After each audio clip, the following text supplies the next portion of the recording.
You know, unfortunately, guys, I'm trying to move fast, but I am going to run out of time. But I'm going to get through a few more things. But again, I have the stuff in the booklet. I apologize for that. I'm going as fast as I can. It just takes too long. I have too much to say.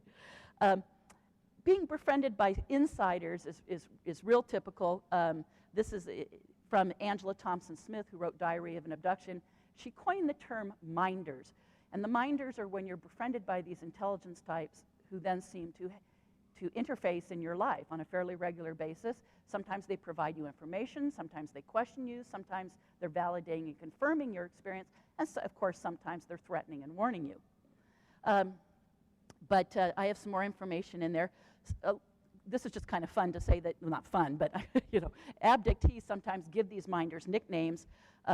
X is what, you know, a couple of them have said, I call him Mr. X or X, Bulldog, Destiny Man. These are some of the things I've heard.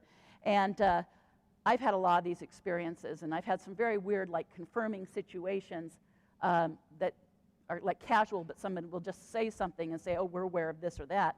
And I call those my lab moments, like the old TV commercials and stuff, Malox moments. And it's because I get this little kind of, you know, the validation is very strange. On one hand, it's validation of your experience, and on the other hand, it's validation of your experience. And so I get this little, like, queasy feeling when these weird events happen. And quite often they happen at conferences and stuff, where someone will, you know, some insider, some guy with military intelligence background will say something and say, well, we're aware of this, and we know you're doing this, or what, you know. But I call it a my lab moment. Evidence from my experiences, I had a vapor monitor verified, helicopters, phone interruptions, a red hair interrogator. I had 4 different insiders say that red hair interrogator was someone they were familiar with. Equipment and technology seen and verified, medical and surgical procedures I had done on me. I did not know the nature of them. I ended up talking to a surgeon who confirmed I had a very real experience because he said I described something I would have had no knowledge of. Location of base, 4 insiders confirmed a base location I was taken to underground, etc. So these are just some really few, just quick pictures, some bruises I received in one of my experiences.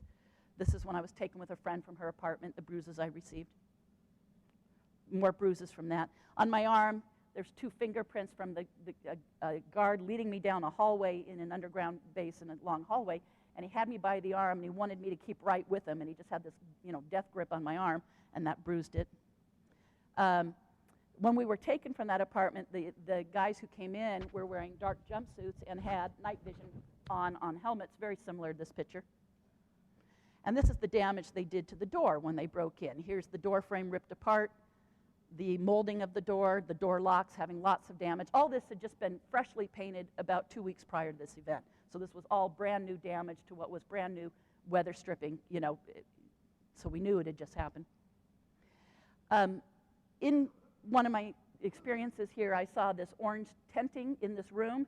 I ended up finding in a hazmat supply catalog, you know, a safety supply catalog, this same kind of orange draping, exactly like what I saw. Exactly the same. I don't know if it is the same thing, but it was, in appearance, exactly what I saw. And then I saw this organic vapor monitor, which, when they had me in this room, they had it filled with this heavy mist. It's a long story, but it was a medical procedure, and I believed it was like an antibiotic kind of situation where they were creating a super sterile environment. And they were wearing these on their belts, and I later found this in a catalog, organic vapor monitor, measures exposure in demanding and high humidity environments. I'm so sorry, I'm starting to get low on time, but I originally had 6 theories as to why this was going on in more in depth. I had original 3-part theory about the military wanting to keep up with the Joneses. They wanted the ET stuff so they could, again, level that playing field, keep up with them. That they were interested in the ETs and were, you know, using us to spy on them. And so these were my original theories, but it's grown way beyond this. And now my main theory for this happening is what I call the quest for mental interface. And again, if you're more interested, there'll be much more information in that booklet. Mental interface is the ability for the mind to interact with the technology. It is very common that abductees express that the ET technology reacts to your thoughts. I'm going to go a little bit more into this.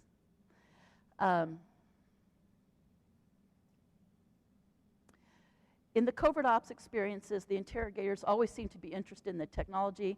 They want to know what the abductee was shown, if they have ever had hands-on experience like navigating or flying the ship, and if the aliens described or showed them the mechanisms. Many abductees claim that the ETs have shown them the technology, and they seem to have to remote view, visualize, or connect with it in an energy sense. And here's just some examples. I'm going to jump right to some of these quotes from abductees. I drove a ship, I flew it. Ships run on emotion, the ships run on belief. The technology of the ship is all mind over matter. Abductees are being shown technology by the ETs. I willed a ship with thought. The ship did what I thought. These are all from different cases, by the way, all these quotes. I worked a console. They gave me a tour of the craft. They showed me the secrets of the doorways. They showed me how to make things float. The ship is alive, you just think it. Abductees are seeing ET technology being used by the military. I saw the military use a time portal. I saw a plasma rifle that wasn't ours. They gave me a virtual reality experience. They used a laser gun and the targets disappeared. They gave me let me see. I saw parked UFOs. I was flown there in a disc. These are the kind of things reported all the time. Abductees are interrogated about ET technology. This is straight from the interrogation stories. These are quotes from the abductees. Tell us about their technology. They asked me how the aliens maneuver the craft. They wanted me to spy for technology. They said, you don't know what you know. They told me they need to shoot them down. They told me you're the key to understanding. This is, again, just the technology that I happen to have seen, but this is typical, the ship propulsion system. No time to go in that detailed stories, so I'm moving along. I'm so sorry. Additional theories from my research. Covert ops interest in genetics. Again, the quotes from the abductees. These are from the experience. This is what they claim the interrogators and people in the military, people present, said to them. We're creating a hardy hybrid elite. You have superior genes. You are an important pivotal part of us. We are creating an upper echelon. Covert ops training and preparation. Abductees are being made to wear uniforms and are involved in military exercises or war game scenarios. Abductees are being trained in military procedures. They're being used to demonstrate communication with ETs. Abductees are often trained in all these procedures with military personnel and ETs together. Abductees are often tested for their reaction to situations. For example, are they able to run the course, and are they able to do it while under pressure? Abductees are often tested for their ability to perform under pressure. The preparation and training often involves the abductee showing military personnel or showing other abductees how to do it. During these training procedures, they're told things like, be a good soldier, this is boot camp, you're a traitor if you don't go along, we're programming the killer instinct, you belong to us, you are ours, what you're doing is important, and soldier girl or soldier boy. Hear that all the time. Covert ops development and practice of mind control is another thing they're interested. A couple of quotes, fear things to get the abductee to never talk about it or forget it. Things like, you'll never see your children again. Remember, you have a daughter. One little kid was told, taken separately from her parents, and was told, don't ever talk about this or we'll kill your mom. We can shoot you and get away with it. We'll bury you in the desert. Obviously very reminiscent of Roswell witnesses. And a female abductee heard, your life is a play and the name of the play is Death of the Maiden. Abductees share being used as some sort of program spy. Again, I have more quotes. I'm going to skip ahead just for time's sake. Gosh. Oh, man. The time. Often drugs are used. One abductee said they called the drugging a chemical restraint. I think that's really interesting. Abductees often report, as it says here, where they feel the entire next day. I'm nauseated, tired, slept, I'm sore, all these things. After these, of course, this also happens after the ET experience, but this seems to specifically be the result of being heavily drugged in these military experiences. More on mind control. I'm running out. And I don't want to use up any of Niara's time. So One thing I've often gotten from a lot of the cases is at some point they'll say, you know, I'm going to pull out of the field. I'm pulling out. I can't deal with this anymore. And okay, you know, I hear that from some of the covert-ops cases after a number of years. And it makes sense, but I started to hear a pattern of this being said to me. I've had 3 separate cases say this specific phrase to me, and it was so strange. When they said, oh, I'm done, I'm going to pull out of the field, I'm pulling back, I'm not, you know, they said, there is no future in this for me. And I had 2 of these back to back. I had a woman one night say this to me, and the next night, well, I'll tell you, it was Angela Thompson Smith, said this to me one night, there is no future in this for me, I'm pulling out. And the very next night, it's a long story, but I was somewhere and I saw Jim Sparks. And Jim Sparks sat me down, we had this long talk about his experiences, and he said, you know, Melinda, I'm going to pull out of the field, there is no future in this for me. 2 nights in a row, the exact same thing. I think they were being, what can I say, programmed, influenced to say that to me. This is really quick. I'm going to read this. Stanton Friedman once said on Coast to Coast radio program that disclosure of all the facts of the UFO subject would be the end of nationalism worldwide. He added that's not going to happen because it's the only game in town and that nations and governments don't want to cease to exist. Of course, that's a profound statement from Stanton.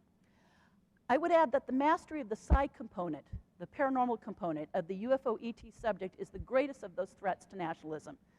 The paranormal component, within that lays the dormant human potential.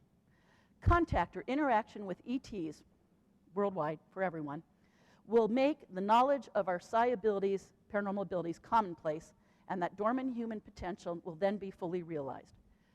Remote viewers from the old military units say they used to use the phrase, and nothing will be hidden from you.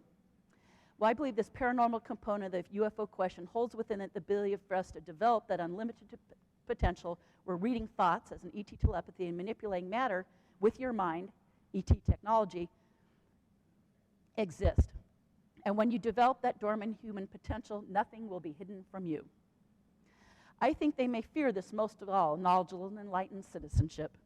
When nothing is hidden from anyone, all the mechanisms of control melt away, Stanton's end of nationalism worldwide. This very problem was speculated as being part of the demise of the remote viewing unit, that those in the government said, what if these guys get so good they can view our own secrets?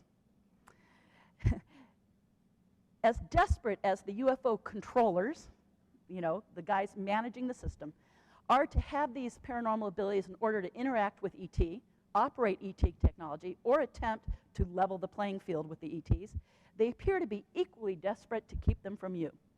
For when you have these abilities, their gig is up and the game is over. And quoting Stanton Friedman again, nations and governments don't want to cease to exist. I think Stan was obviously onto something, and I've pulled back another layer to suggest an even further reason why the UFO cover-up and policy of non-disclosure of all things ET remains in place. It's time that these covert-ops abduction experiences are taken out of the closet and that they're given the research attention they deserve.